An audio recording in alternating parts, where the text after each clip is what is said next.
be overwhelming, confusing, and frustrating for both busy moms and kids. Today I'm sharing 5 tips to help your kids develop a better relationship with healthy food.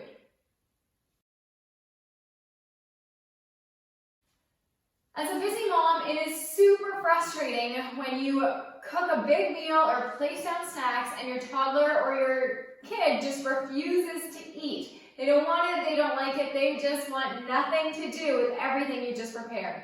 It's frustrating, and then you label them a picky eater.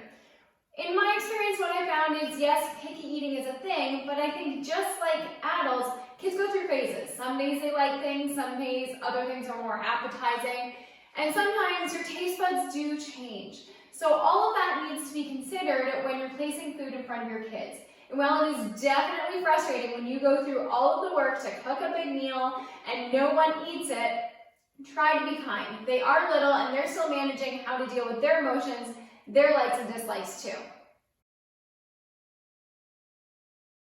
So I'm sharing with you 5 tips that I find have helped work with my girls in the kitchen and eating healthy food. And the first one actually starts in the grocery store. My girls have grocery shopped with me since they were born. It was crazy and insane and often a little bit mind-numbing. But what worked for us is letting them choose food. So when they were really young, I would grab a plum or whatever kind of fruit they wanted to munch on, and that's how I would keep them distracted in the grocery store. When they are 6, 7, 8 months old, they don't know any different than what the foods you give them. So give them healthy choices. In the grocery store, they would munch, and as they got older and kind of started to realize where food comes from, what we buy, and all of that, they helped me pick the food. So even now, my one toddler is 4 years old, my other one is 2. When we go to the grocery store, they're allowed to pick and choose. When we walk through the fruit and vegetable option, they're allowed to choose what they want to eat. Sometimes it is so random and we come home with crazy things. For some reason, a lot of dragon fruit because it looks really, really cool. But they have the choice, and having the choice is going to make them more likely to want to eat it when it's brought home. Tip number 2 comes to ingredients. This is something I've recently started doing with my 4-year-old. We started when she was about 3. I make a ton of energy balls and bars and muffins, and she's always helped stir and get in the kitchen and help me through it. But it's only recently that I've started placing a large amount of ingredients on the counter, and she's allowed to pick and choose her own ingredients to make whatever concoction she wants. It's insane, I'll be the first one to admit, but it allows her to learn to cook, experiment with ingredients, and when she has the choice as to what's included in her snack or her meal, she's far more likely to eat it once it's done.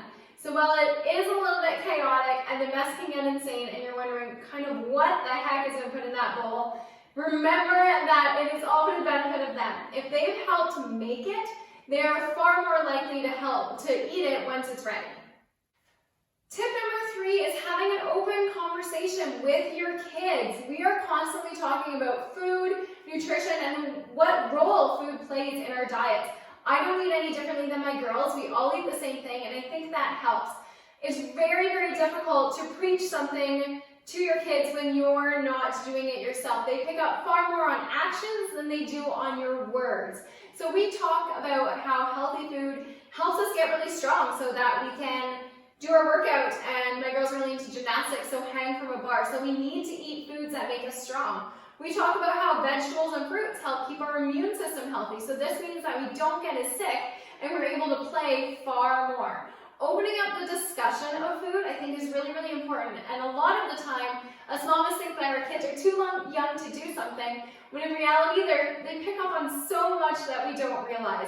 So have an open discussion with your kids about what food does and why we choose the foods we do, and get them talking and understanding that you're not just being a dictator, you're doing it because you want to keep them healthy. Tip number 4 is get them in the kitchen. So I briefly mentioned this already, but teach kids how to make food. Not only is this a basic skill that you're setting them up for life with, but it gets them involved in the process. And I think kids just want to be a part of things. My girls have been whisking their own eggs since I think just under a year, which yes, makes a big mess. But even my 2-year-old is able to crack her own eggs and kind of set up scrambled eggs for herself outside of cooking. So while it is messy and chaotic, and there will be far more spoon licking and spilt milk and eggshells in your eggs for a long time, it's it's worth it because not only is it a valuable skill, but it teaches them where food comes from, how much effort has gone into it. So when you do place it on the table, they know that you worked really hard for this, and sometimes they will eat it just to kind of appease you because they know you worked hard, but also because they worked hard. Again, getting them involved in the process means that they're more likely to love the final product. And lastly, tip number 5 is to give them options. Nobody likes being told what to do all the time, and we do that a lot with kids. We tell them where we're going, what to wear, what we're eating, when we're napping. Kids just want a choice. So if your toddler's particularly picky at dinner, I find having a lot of options on the table is really the best bet. So when I make a stir fry, instead of putting everything in a big bowl and tossing it, I leave all the ingredients separate on the table. My girls are able to pick and choose the ones that they like, and then they still get a balanced meal that way, but they also feel like they've gotten some choice.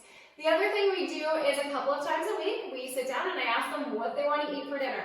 So the other night, my 2-year-old told me that she wanted chickpeas, mushrooms, chicken, and noodles, and we made all of those things. It was awesome.